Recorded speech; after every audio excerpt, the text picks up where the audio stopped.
Hey there, it's Chris. We are back with part 3 of the Bang project. We remember last time, for the first time, made the wireframe. Last time we kind of discussed kind of the process that we're going to be going through to make the soul model. Then we started just adding more clay to this, and this time we're going to just continue adding more clay to this and blocking things out.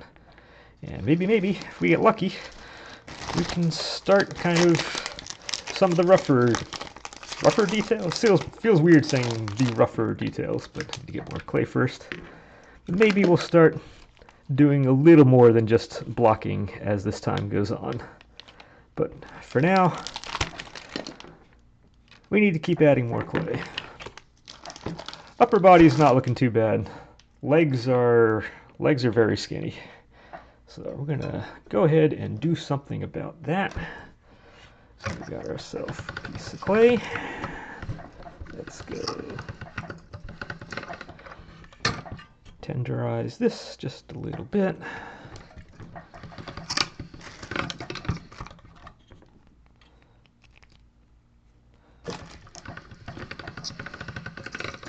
You just kind of run it through about 3 or 4 times, kind of get it nice and soft. Although I'm not having an issue with softness, because I'll be honest, I'm used to probably about half the time I order the medium blend, which is what I'm using right now. They wind up sending me the hard blend anyway, even though I order the medium. And this time they actually sent the right stuff, and it's slightly softer than I'm used to using, because I'm used to being sent the wrong thing. So we're gonna work with that. It is making the kind of getting the clay in here a little easier. It's a lot nicer on the fingers for kind of the kneading it out and whatnot. But yeah, no, I'm just used to being sent the wrong stuff, and it's kind of weird when you actually get sent the right thing for once.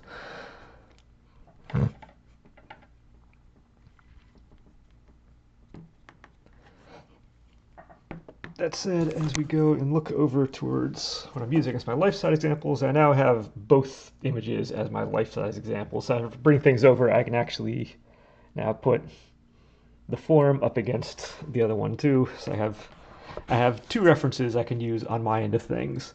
It would be nice to use the image you can see on the side of your screen, but as you can see from my software, my preview is not much bigger than the size of a postage stamp. So, or postcard, what am I? It's maybe a 3x4 image for the entire setup. So, as nice it would be to just kind of go up against there and take a look, I can't do that. So, I'm kind of stuck with what we have. That said, after I turned the video off last time, I did do a couple more little tweaks to the form. So as of right now, I think we're about where we want to be. It took like 30 seconds to a minute. I did not spend much time on it. You didn't miss much action. But I just did a couple little tweaks, and I think we're where I'm feeling pretty good about that being. That said, when I was doing the rain project before, it took me a while, but I think I finally realized that it works better if I do maybe, as much as I want to capture everything, it doesn't work as well that way. I get maybe 95% of the stuff or 98% of the stuff on camera. Then usually I'll just kind of do little kind of tweaks and or fine tuning off the camera. If only, especially as we get, it's not so much in this segment, but as we get into the detailing side of things, I'm very nearsighted, and sometimes, right now I have the camera in front of me. It's about 6 inches, 5 inches from where my eyes are right now. And I have to go in front of that, and so I'm always working at least like a foot and a half away from my face here doing stuff. So for getting some of the finer details, if I can use my nearsightedness to my advantage, I can turn the camera off, get all this junk out of the way, and then I can actually kind of smooth things out or whatnot. So part of this is going to be if things don't look 100% accurate on camera while we're here, I may go and fine tune stuff afterwards. That's going to be kind of the expected, I think, for this project. Where are my tools? I generally only use 3 tools. Not even that one. I generally use, well, knife for cutting things. I use this guy for getting into kind of hard to reach areas and some of the smoothing. And I have the back of a paintbrush, will do a lot of the other smoothing. And that pretty much accounts for about probably 95% of the tool usage on any of these projects. Different people will use different equipment. I've found those generally work for me, and they work for the vast majority of what I need them to work for. So there may come a time where I change that, but for right now, again, when you find something that works, you kind of stick with it until you get to limits of what that is, in which case you can find something to kind of fill in the extra. But in other words, if it ain't broke, don't fix it. Probably heard that phrase a million times in your life, and there's a reason for that. Certain phrases are what they are because they're kind of accurate. Okay, I widen the legs, so I need to change this again.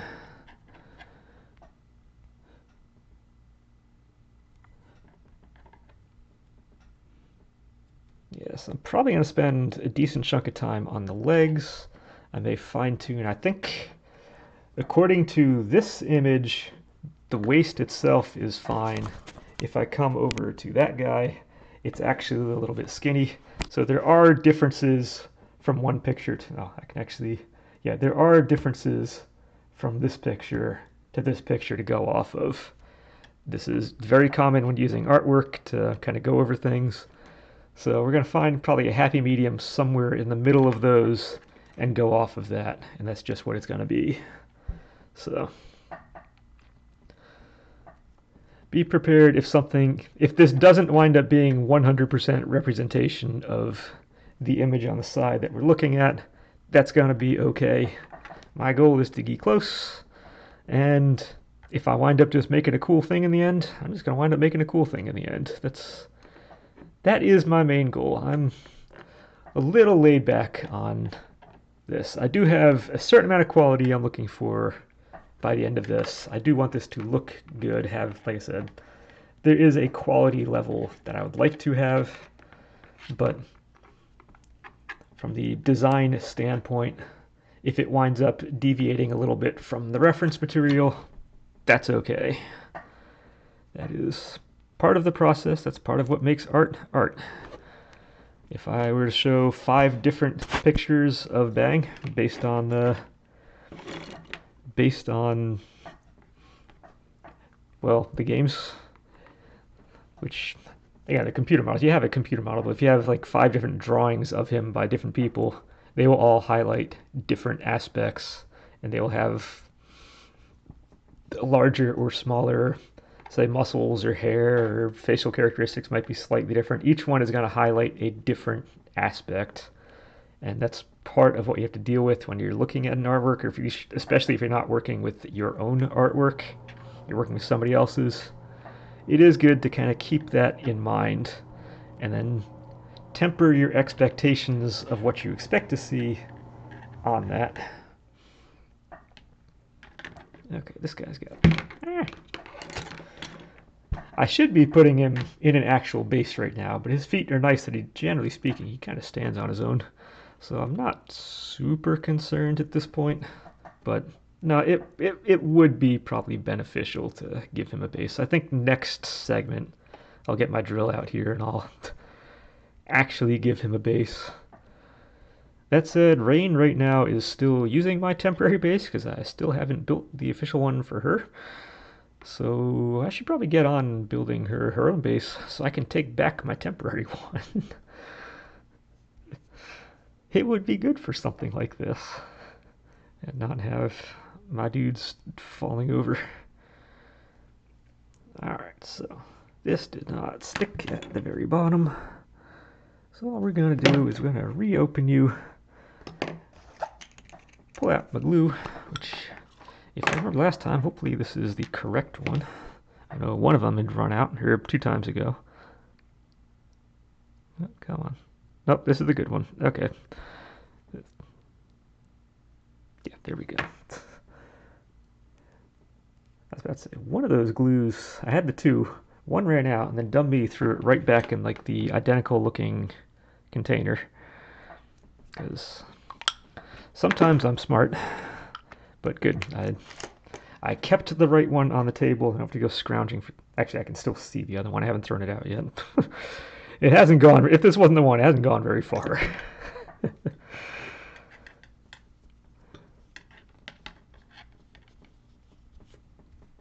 All right, gonna give that a minute to harden. Put a little more on the other leg. Yes, right now, if I can get kind of the legs a little more the correct size, it's going to make everything else feel a little better in the end. I'm actually now debating whether I want to do the boots and the feet and all that in this first hardening, have them done, and then just kind of fill in with the pants, or whatever those things are. Yes, they are pants. I don't know if they have a specific name for that type of whatever the heck it is. It's not quite parachute pants, but I think I may just then save that for a second hardening, because if I'm going to cut him in half anyway and have an upper part and a lower part, then I'm still stuck with nothing being solid on the lower part to build off of. So it doesn't really solve anything. So in the end, I may actually do the feet, which then has me wondering, do I do the feet first because I'm traditionally do the feet and work up, or do I do the abs and the back and the side and all that and kind of get his core done? That, not sure.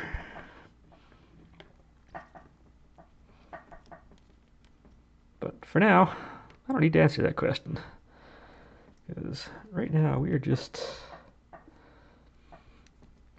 adding clay kind of indiscriminately for a little bit. And it would help if I remember what time I started this whole thing.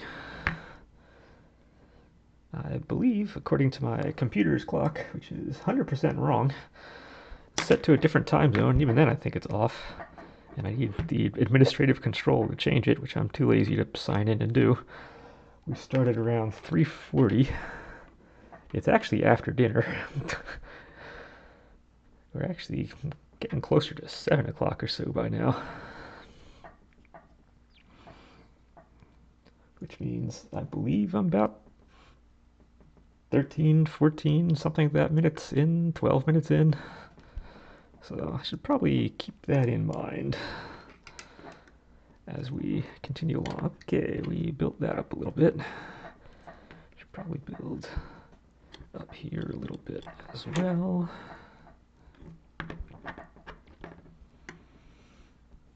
Yeah, it was toasty yesterday, but it was a nice, much cooler day today. So I finally took the bike out. It's been a long time, because basically I took it out a couple times, like back like early April when it was nice, and then every other time I've wanted to, it has rained every single weekend since.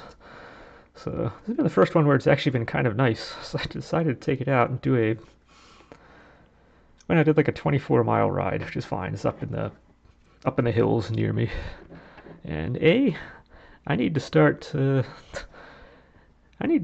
some kind of gym workouts on my quads, because they do not enjoy the hills, and I now have an extremely hilly race coming up in about 2 months that I need to get prepped for.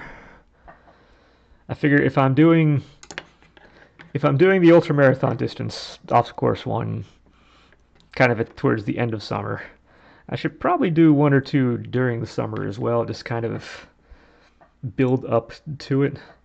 So I have my first one out officially is in July, and it's a doozy. I've done it a number of times before. It's a fun one, but it will destroy my legs if I don't get ready for it.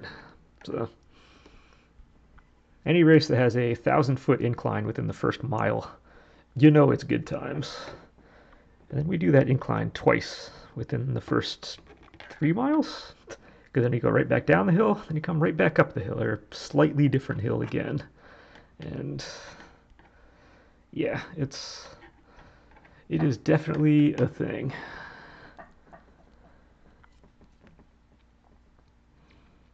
So I need to prep a little more for that one. I've been kind of doing heart rate based workouts, which is great for kind of building up the mitochondria and whatnot in the cells and get kind of general health benefits, but I need to actually build some muscle mass too to go with it, because getting the heart stronger is going to be fantastic for it can use fats more efficiently as an energy source, not just use up the glucose reserves, which if you're doing a super long distance kind of race, you're going to run out of that real quick. Usually by like half marathon at the most, glucose reserves are gone. So this is going to help get me more prepared for using the fat reserves that I have. It's going to eat up the lactic acid and actually convert some of that to energy better than I otherwise would be able to. So there are definite benefits to doing what I'm doing in there, but at the same time, I do just straight up need to get some muscle mass going. I have a running background. I still don't have super much mass on me. So a little bit more would help. And being as I still have enough time to start it and see the results, I think this week we're gonna, even if it's just twice a week, like 20 minutes a day, twice a week kind of deal, or 25 minutes, whatever. I did it in the fall, getting ready for a half marathon then. I wound up having my second fastest half marathon of my life. And considering I'm over 40 years old, I'll take that as a plus. That is a good thing right now. It makes me feel happy when I still see those numbers being posted. But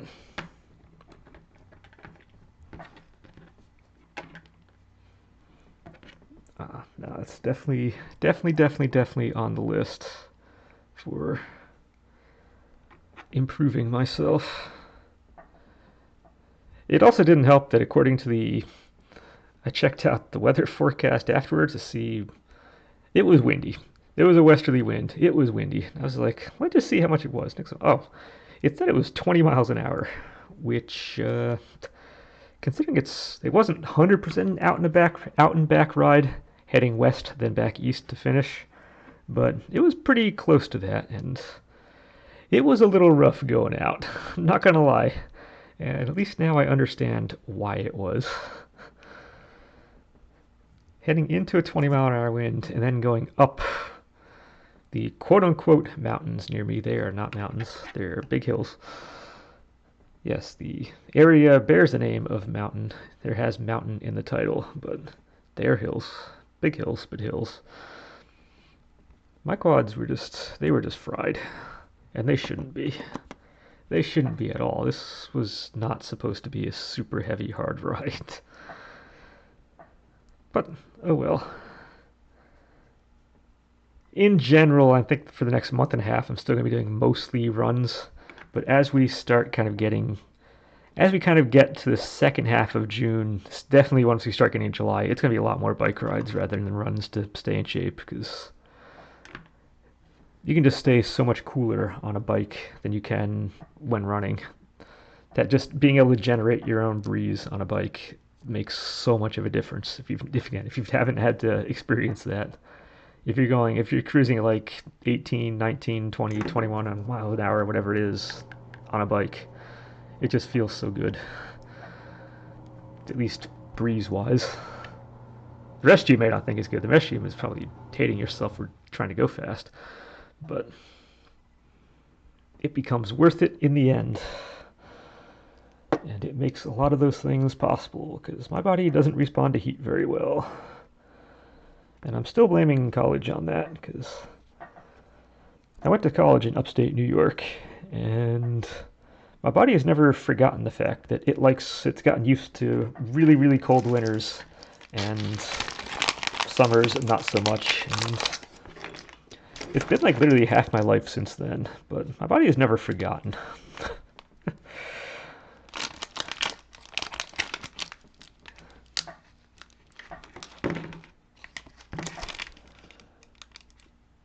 But in any event,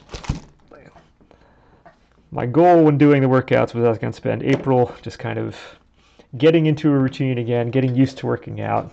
But nothing had to be fast, nothing had to be far. It was just go out running like once a week, or go out running like 3 times a week, go out running 4 times a week, and go out running 5 times a week. It was just kind of slowly get the body used to going out. So now that we're in May, we're trying to pick up distance a little bit. So in my mind, I generally equate about 3 miles of biking equals about 1 mile worth of running.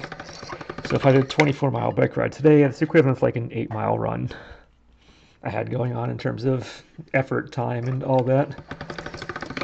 So next weekend's Memorial Day. I'll see if I can do like a 10-mile or something, actual run, I think, on that one. I think that will be good. And then probably first week of June, I'll probably then not do a huge distance one the week after, but then the one after that, I'll probably go into like a half marathon equivalent, whether it's on a bike doing like a 40-mile one. I have a couple 40-mile rides that go through the quote unquote mountain range, or I can go out and just do, I have a half marathon loop depending what the weather is, because doing a half marathon distance workout of any kind once June hits is going to be really rough. But I think we're just gonna give it a shot.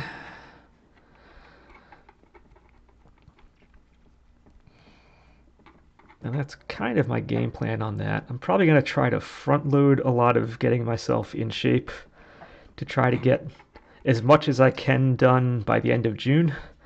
Because once we start getting in July, it starts getting really humid in July.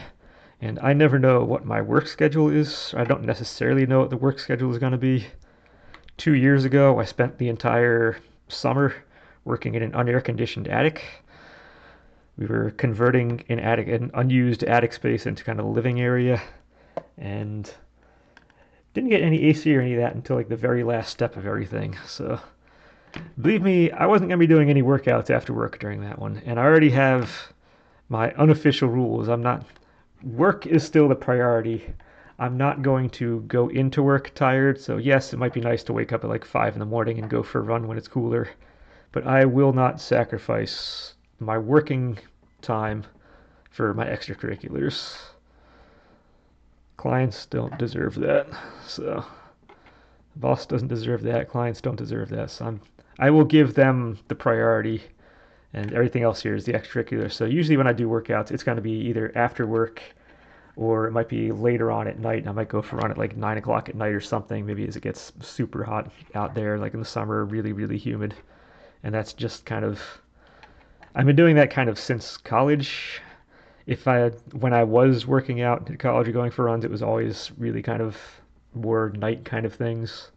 Didn't really have time during the day to do any kind of workouts because the 5-year program, I think it was like 174 or something credits in that 5 years, and which means you have approximately 18 credits per semester per year, or every semester for 5 years, which is fantastic. But was it 4 of those credits? Six of those credits per semester was studio, and studio consisted of 12 hours of instruction per week. So it wasn't 18 credits should mean 18 hours of instruction. It wound up being more like 24 hours of instruction per week, every week, for the 5 years I was in school for the program. So I didn't really have that much free time during the days to do anything. So whenever I did anything, it had to be at night. I just kind of got used to that. So I have no qualms going out at like 8 or 9 o'clock at night to do something. It is just ingrained in me at the moment, and that's just what it is. So I have a game plan kind of what I want to do to get ready for this race, but in the summer here, I have no idea if those plans are actually gonna come to fruition. There's a chance that all that is 100% made up, and there's no way it's gonna work. We're gonna see what work it gives us. Alright, meanwhile, we're trying to get how the legs connect to the body here correctly. Just a little more correctly proportioned. Get our hips kind of going.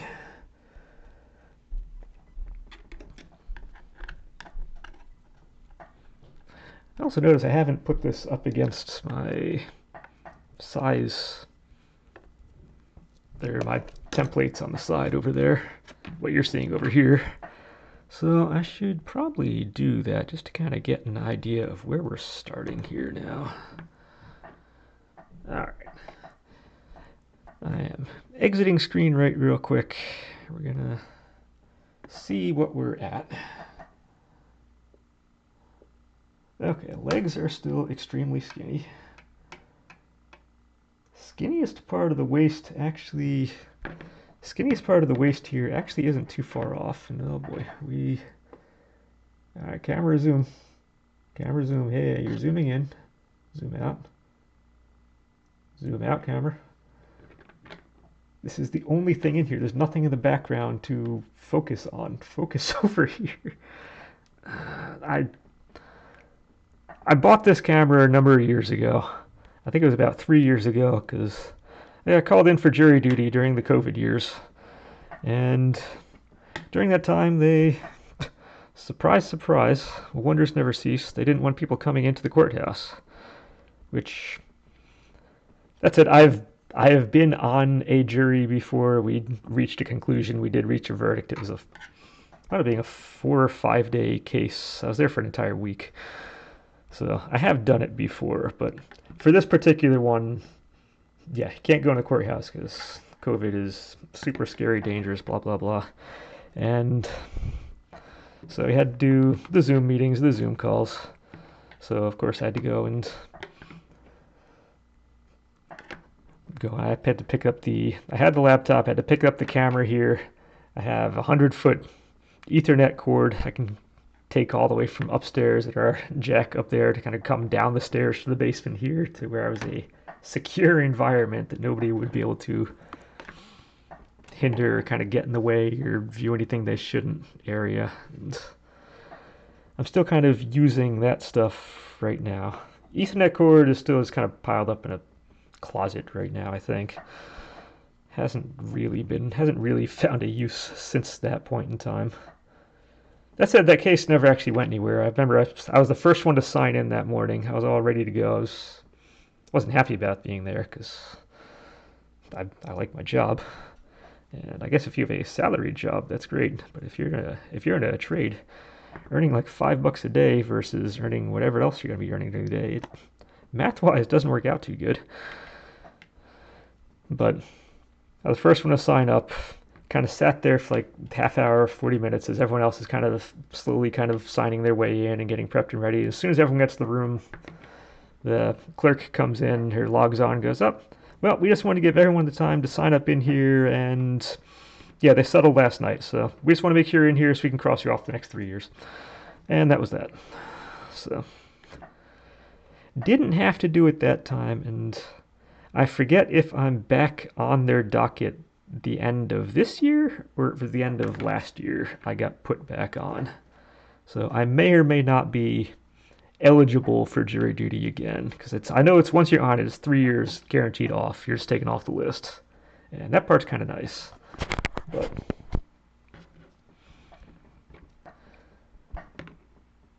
not sure. Oh, because I was complaining about the camera. Hey, it's zooming in. Awesome. It finally got there. So yeah, that is where this camera came from. I don't know if it's a great camera, don't know if it's a terrible camera, but right now I'm still using it as a microphone. I did pick up several lapel microphones, or it was a case of 2 kind of lapel microphones to use for when I'm doing Rain's bass, which I would like to get done probably next weekend. Again, I live in an apartment, so I have a place I can do it at. I'm going to do it during the weekend over at the other place because it would be kind of awkward doing woodwork in an apartment setting. So I would like to get that done, but then I realized I'm right now using the mic on the camera as my microphone, which may or may not be good. So I did pick up that. I do have those. I just haven't tried using them yet, which I probably should. I mean, they're probably fine. I know I didn't spend the huge bucks getting like the greatest top of the line thing. I just found whatever budget thing they had. I'm going to give it a shot because when you're starting something new, you generally start with the budget stuff. And if you gain an interest, you say, hey, I want to keep doing this, then you kind of put more money into whatever you're doing. So right now we're still in the trial zone. So we were kind of using more budget type things, a little more kind of budget setups on this. So sorry about that, but it would be nice to upgrade some things. But right now I have a couple other things on my mind I need to put money for first before I come back to this whole setup. Not much anymore, but there are definitely other things I need to focus on at the moment. Alright, we're starting to get some shoulders going. Again, they're not detailed, it's still just blocking out. And there's no detail going on this whatsoever. But if I can at least get the shoulders here closer to the size they need to be in the end, that would be better. And we've already been over half an hour, and I feel like I'm saying stuff, I feel like I'm continually doing stuff, and I feel like nothing is happening. So we're having one of those days. I'm sure when I go and I compare the finish of this segment with the start of this segment, it's going to be a pretty favorable comparison. This will look better, but it just kind of feels like time is passing, I'm doing things the whole way, but nothing's happening.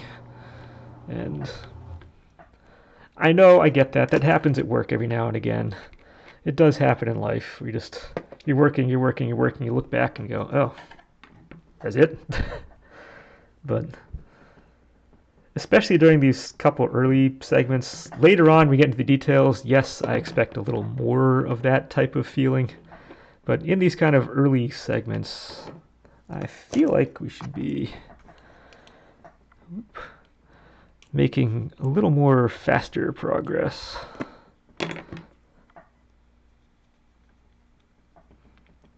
I was trying to close in the gap and get out any extra air pockets and whatnot that are in there.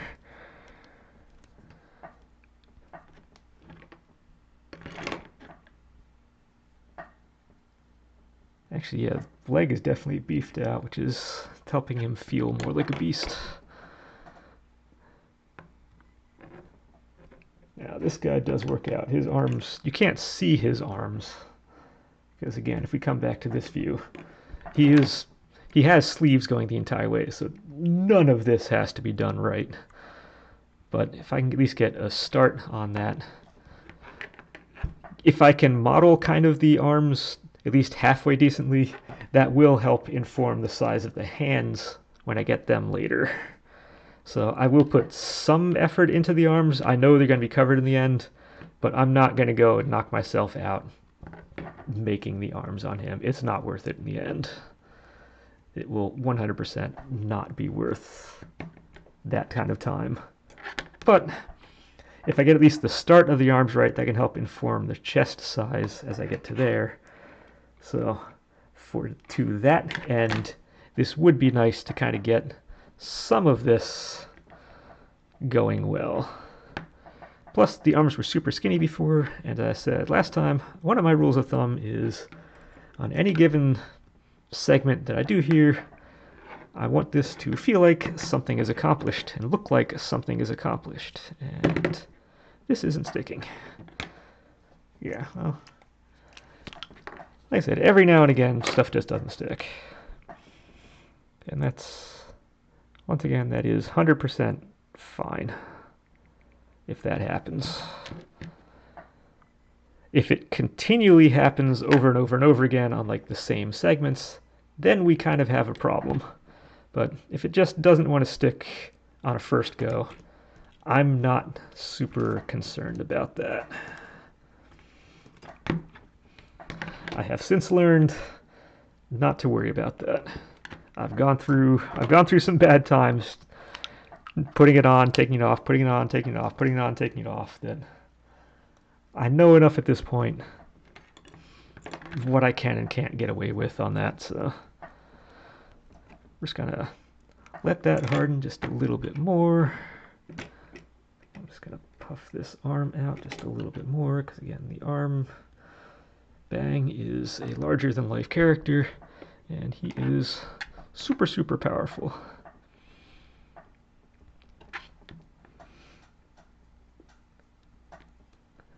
Again, as a matter of the story-wise in the game, the narrative, he is a very strong. He's a very physically strong and imposing kind of character, even if he is kind of a doof in how he acts and whatnot. But he is physically a powerful person. I've seen, when I was looking for images of him online, somebody had posted an image. If you ever heard of the death battle kind of concept, you kind of compare and contrast two characters from different medium or different series together, and like who would win in a fictional fight. There's one between him and Guy Sensei from or Might Guy from the Naruto series, which, if you're familiar with that series, he's generally regarded as one of the strongest physical fighters in the Naruto universe, is at least my understanding. I never actually finished the Shippuden series. I lost interest partway through, but my understanding is he is generally regarded as one of the most powerful ones. So for him to be compared to someone like that kind of gives you an idea of the strength that he has. At the same time, I had an idea until I went off on the death battle thing, and now my mind has gone elsewhere. I'm going to come back to that thought later, because I'm drawing a complete brain freeze on this. That was going to lead into something, and now it's 100% not, because I'm bad, and I have no idea what I was talking about. Oh, yes. Narrative, he's super strong. In terms of playability in the game, he's generally considered... I looked up a tier list as well, just because I was really curious. And he's out of like the 20 or 30 tier lists that I saw, because there was a site that just showed tier list after tier list after tier list of people playing it. He's generally regarded either as mid-tier or low-tier. Generally more like towards mid. One or two people had him as like top tier. Generally he's mid. He had another like probably 3 or 4 low-tier kind of views. So he's generally not the greatest one to choose in a fighting, or in the game itself to use, but he is one of the original characters, which makes him one of the easier pick up and play type characters if you've never done the series before. I would say anyone, just about anyone from like the original series, from the first one I played was Continuum Shift. I believe Calamity Trigger is the first game, so I haven't actually done the first one, but anybody at least from the Calamity Trigger, they're generally a lot easier to use than anybody who say came out during the latest one, the Central Fiction, because they tend to get more gimmicky as the series has gone on. And though they can be fun, kind of entertaining to use, they're not necessarily the easiest characters to use as the series goes on. There are exceptions both on the initial characters and the newer ones that kind of go back and forth. There's some that are impossible to use from the first group, and some that are really easy from the last. But as a generality, Bang is generally a very friendly pick up and play character. You don't need to know a whole lot of stuff. There aren't many super complex gimmicks that kind of go with him. He does have his bread and butter moves, at least on a controller for me, aren't the easiest to do. Because what is it? It's the 6-2-3 combo for a lot of his 6-2-3B kind of combos, which are a little awkward to pull off, at least consistently for me. But which, again, if you're not used to a fighting game, if you're going to use, when you're using numbers as to denote what a move is, if you look at the keypad on the side of your, well, my laptop doesn't have one here, but you have like a desktop, you have your keyboard on the side. Look at your number pad on the side. On the top you have 7, 8, 9, the middle is 4, 5, 6, the bottom is 1, 2, 3. Those are the numbers you refer to. So if his bread and butter move is a combination of a 6, 2, 3, followed by the command. If we're looking down here, that would be hitting, and this is our number pad. You have to hit here, then here, then here. So it's a little kind of Z, which is a little awkward to pull off correctly. But that tends to be his kind of bread and butter move, which, again, that's fine. It's not my particular play style, but he's fine. I'm more of a usually if I go, I'm just a straight up rush down kind of player. If I'm doing anything, I'm one of those guys who kind of get in your face, get there right away, kind of. I won't give you time to set up stuff and do anything. So for me, someone like a Noel tends to fit that bill really good. I'd like to be a Lychee. Lychee's a little awkward. Lychee I have a problem doing the combos with. Noel I can just kind of feel like I can combo stuff really easy off that. But nah, give me somebody who can just get in your face, just like stay there the whole time, and that's where I find my happy place when I do the fighting games, which is usually maybe 2 or 3 weeks. I'll kind of faff about on those, and I'll do that once every like 2 or 3 years. So I don't put time or effort into it. It's more of just I'm bored for a day. I'm bored for a little while. It's just like I step back and I just do it like a time waster for a bit. I don't take it actually seriously, or I don't take the fighting games super seriously. But when I do, that's generally the way. Or I actually pulled out the game or the latest one kind of in prep for this, just to kind of faff about with it for a little bit and have some fun. And I have basically spent the entire time just on the combo challenges, because I am still terrible at combos, and BlazBlue has some of the largest combos I've ever seen in any kind of fighting game. You can have things that go like really anything like 15, 20, 25 commands per combo or more for some of them. And it's just, some of them are nuts. There's no way. There's no way. They're fun to try. I'm okay at them, but I am not great. Because again, I don't dedicate myself to that type. It is strictly just a time waster for like an hour a day per day for like a couple weeks, and that's it. That gets put down for the next like 2 or 3 years. But sometimes that's all you need, just kind of take the edge off, relax a little bit, and if you're having a stressful time, it's nice having a little kind of a de-stressor like that, or you just want to have a good time. It's like the weather is garbage outside and you want to get back in and enjoy it. So usually kind of in the dead of summer is when if I'm going to hit gaming, is when it kind of comes, if only because it's stupid hot outside, it's nice and cool in the basement, it's just a kind of a comfy place to hang out. So I may just come down here, pop in, rather than just like pop on and watch TV, I can pop on and just do something. So just the way it works out in the end.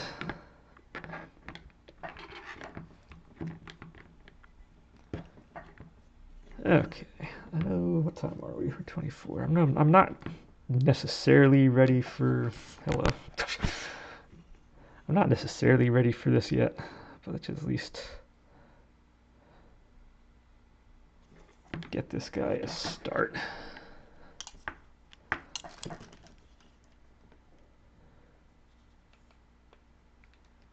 Good thing is the shirt comes down to about like there. So you only see, maybe a little higher than that, but you only see like that much of him. So most of this will be hidden on the back end of things. So I don't need to be super concerned with the back here being 100% correct. I would still like it to be more correct than not correct, but it's getting little details like this. Again, I'm not even fully detailing. This is just giving it the rough look. But just little things like this are going to help sell the idea of him looking correct. Now that said, I need to actually get...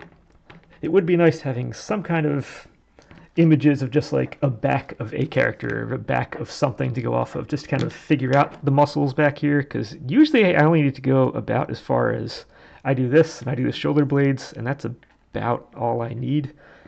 Him, it is going to be a little bit more involved. Again, not so much on the back as it is the side and the front, but it would be nice to have an idea of what I'm actually looking at and what I'm actually trying to model.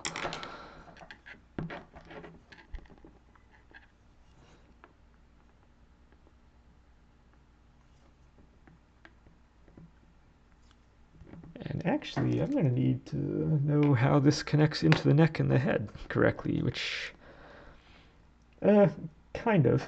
If you can see, if you look really closely on the side there, he does have a green choker on this kind of separating the lower part of the neck with his head, which is perfect for me because I can use that as a break point to keep the head separate for painting purposes, and especially for hardening purposes.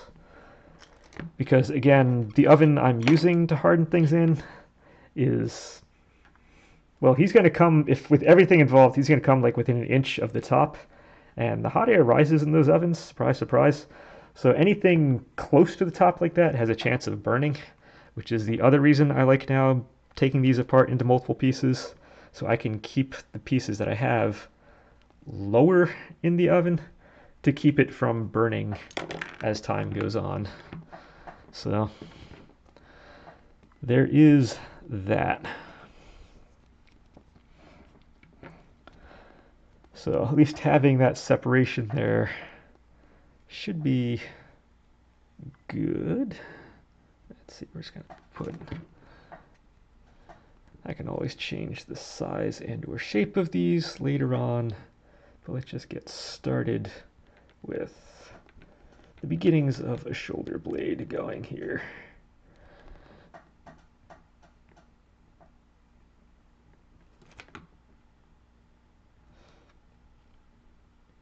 And what time are we? Oh, we have about 10 minutes to go. Surprise, surprise, time actually flew this time. Here, use the word time too many times. Time has definitely flown at this juncture, this time around.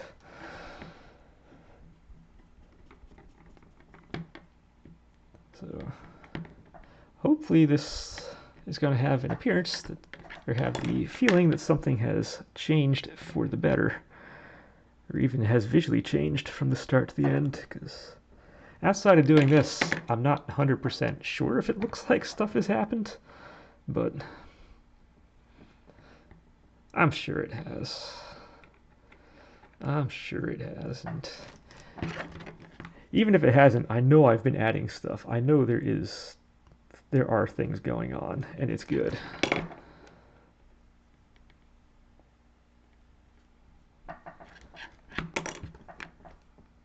Okay, let's see here. I know on him,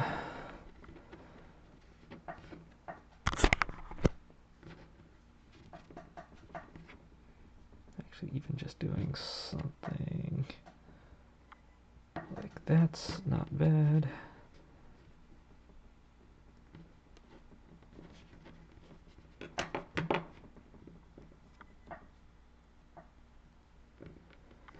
Alright, so we have one, we have another. Let's kind of get them roughly the same size. Two pieces here. And what these are going to do, these are going to go along the side of the back. It's going to come down. We have muscle come down the side here. Again, my anatomy knowledge isn't great, but I think I know some things. We're going to find out. I don't have an easy way to look at my own back to judge this off of. I can use my hands and stuff to figure that out. I can look at wrists and forearms for myself to kind of figure that out, but back is not something that's as easy to figure out by just looking at myself and going, oh, that's how that works. So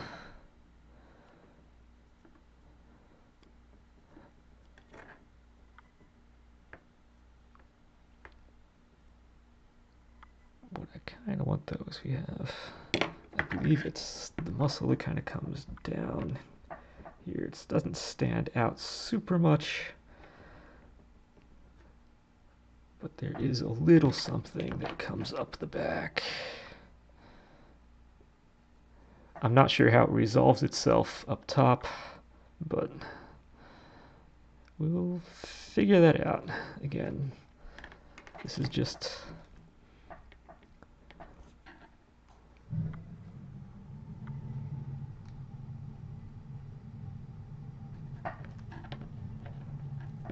like I said, this whole segment is going to be a gigantic learning curve. So you might be learning some things from me in terms of how to, I don't care if you learn specifics, how I specifically do stuff or not. The idea is more of the workflow, I think, is if you're going to take anything away from these, it's going to be workflow, not quality of production or whatnot. As long as you can kind of understand why decisions are being made the way they are, I think that's the important part. I may or may not be, like I said, I'm more of a jack of all trades than a strict artist. So I may not have the full knowledge base to make all these decisions look the best. Yes, I'm a home remodeler, but we generally don't deal with this kind of thing in home remodeling. This isn't what I work on. This isn't what I do as a carpenter. So a lot of this stuff is not 100% in my wheelhouse.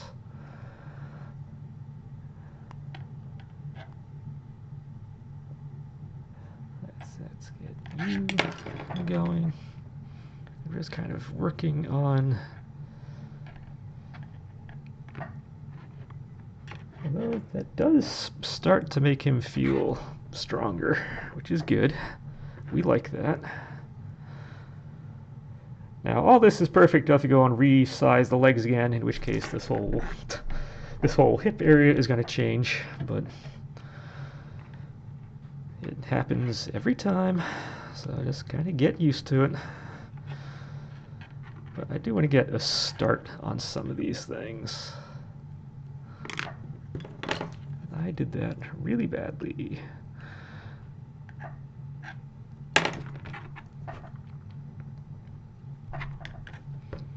Also, camera.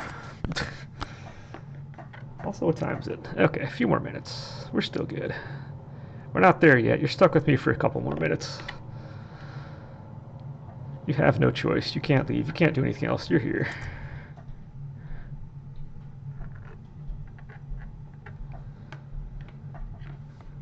Okay, now how the glute muscles and whatnot kind of resolve themselves, I think they kind of come around-ish in that direction. I'm not 100% sure how this goes, so we're going to probably, I think before I come in and start the next segment, I'm going to start looking up some anatomy type things, just to kind of, it would be nice now that we're getting into this phase to have an idea of what I'm actually going for. Okay, let's separate the legs a little bit here. That might be helpful.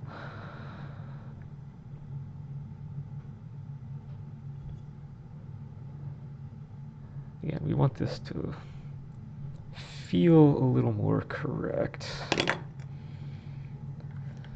Because again, the more parts that feel correct, the better it's going to influence. Even if you don't see areas like this, the more we can get correct now, the more correct the other areas that connect into it are going to be, because they can then connect into these parts how they're supposed to, and it does help things out. You can see, yeah, the legs are still really skinny. That's not helping, I think, but we're getting there. In case I only have this much left to work with, so now at ISCO I can use this up. I can beef out the leg just a little bit, but now he's starting to read a little more powerful now in the back, and I think that is starting to feel a lot better to me. Something does feel kind of accomplished in a good way. I'm a little nervous for the abs and whatnot on the front, and the chest and whatnot, because I still feel like that's going to take a couple attempts to get that to look right, only because I don't have experience with it. But seeing this turn into something right now that's approximating strength, or is showing what to me looks like strength, is making me feel a little better about what either the next segment or the one after it, because it's coming pretty soon, is going to wind up being.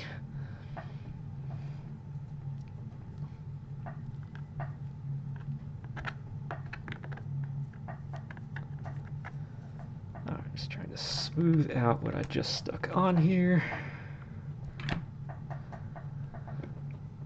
Alright, 2 more pieces here to get popped on, and then we in good place.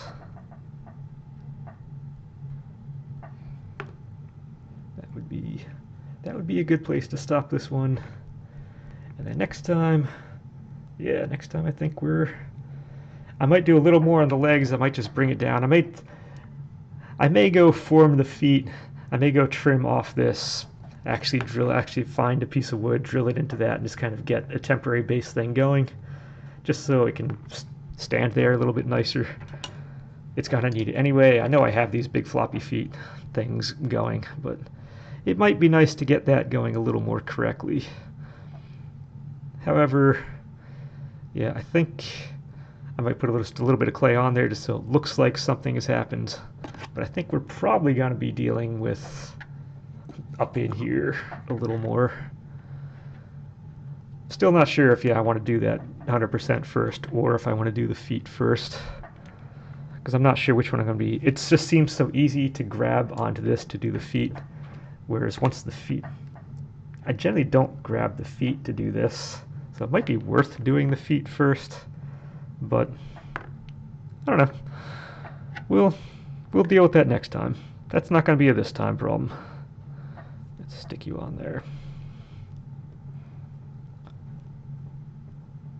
There have been times, at least on the rain one, where I said I was going to do something the next session, then I 100% didn't, and did something else instead, and it all worked out in the end. So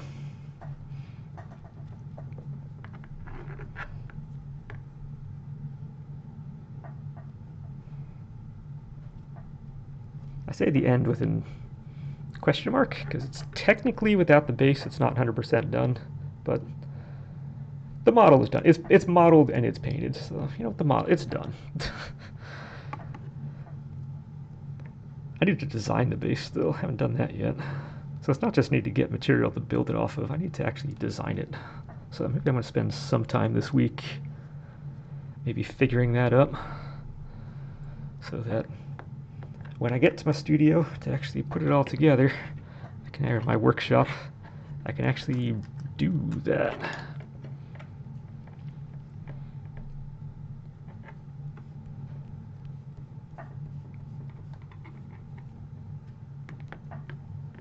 But there we go. We used up the clay that we had. I have the wrong image up here for, nope, turn you off. There we go. Computer.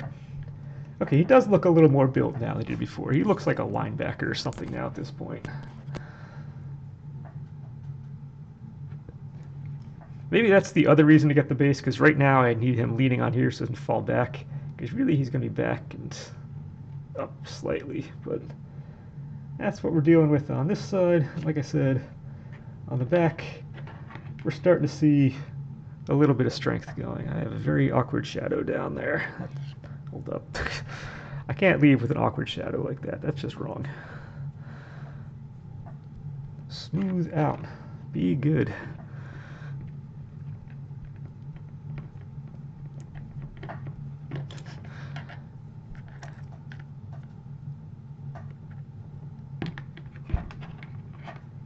But yeah, now we're starting to get some strength going in the back. We'll see. Maybe we'll get some strength going in the front. We will see. But until then, this has been part 3 of the Bang Project, and it's been fun so far. So until next time, enjoy.